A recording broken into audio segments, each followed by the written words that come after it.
देखिए, मैं तो सरकार से यही कहूँगा कि 4.5 वर्ष आप क्या कर रहे थे। 4.5 वर्ष में आपको जनता कहीं दिखी नहीं। कोविड पैंडेमिक में आप बिल्कुल अपने बंगले से बाहर नहीं निकले, जनता की सुध नहीं ली। लंपी की बीमारी आई, 70% आहत राजस्थान की गायें हुई थी, आपने कुछ नहीं किया। सामाजिक संस्थाएं काम करती रही। अब अंतिम समय में जब सरकार की सांसें बहुत कम समय की बची हैं, तब आपको ऐसा लग रहा है उसमें भी आपके 76 लाख के डेटा हैं और आप कितनों को दे रहे हैं, और जो दे रहे हैं उसमें भी भारत सरकार का अंश है। ये भी आपको जनता के सामने बताना चाहिए। मैं मांग करूंगा राजस्थान की सरकार से, सबसे पहले आपको वास्तव में राहत देनी है तो डीजल पेट्रोल में जो सबसे ज़्यादा वेट आप राजस्थान में लगा रहे हो वो सबसे पहले कम करना चाहिए। दूसरा, आपने वादा किया था कि बिजली के दाम हम 1 यूनिट भी 5 वर्ष में नहीं बढ़ाएंगे। वो सारा क्यों बढ़ाया? वो बढ़ाया हुआ वापस जनता के खातों में डाल दीजिए तो लगेगा कि आप वादे के पक्के हैं, वादे के सच्चे हैं। आपने जनता को गुमराह किया, कहा कि हम 5 वर्ष में पैसा नहीं बढ़ाएंगे बिजली का, और एक नहीं अनेक बार जनता की पैसे से जनता की जेब काटने का काम किया। वो पाप आपने किया।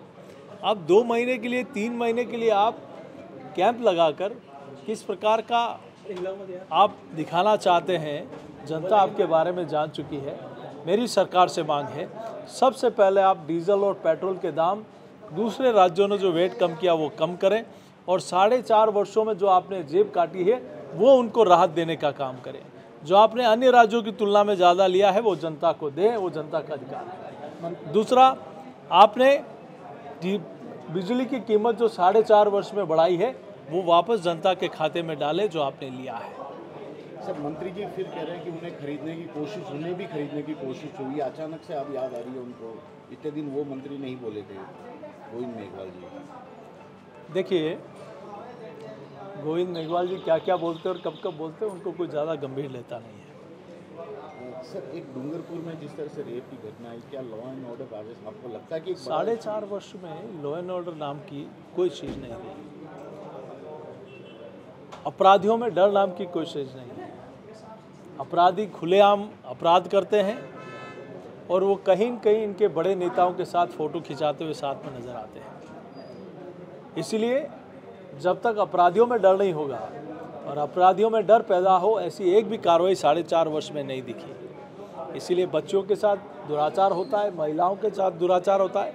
ये राजस्थान की पहली घटना होगी कि कोई महिला अपने साथ असमत लूटी, उसकी शिकायत किसी अधिकारी के पास करने गई और उस अधिकारी ने ही उसकी इज्जत पे हाथ डाल दिया। इससे बड़ा उदाहरण नहीं हो सकता। छोटी बच्चों के साथ रेप हो रहा है, रेप कैपिटल बन गया राजस्थान, जयपुर।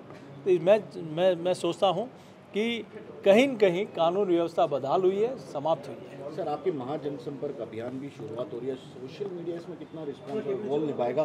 क्योंकि पब्लिक से तो आप घर एक इंडिविजुअल जाके मिल ही रहे हैं, सोशल मीडिया के जरिए भी बड़ा आप लोगों ने व्हाट्सएप ग्रुप बना के लोगों से जुड़ने की कोशिश की है। देखिए, मीडिया और सोशल मीडिया किसी भी बात को बहुत कम समय में नीचे तक पहुंचाने का एक बहुत बड़ा माध्यम है, और आप ही लोगों के माध्यम से सरकार भी और अन्य लोग भी, सब समाज भी अपनी बात को जनता तक पहुंचाने का काम करता है।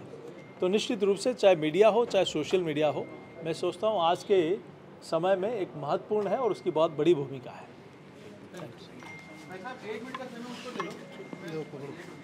पांडे जी।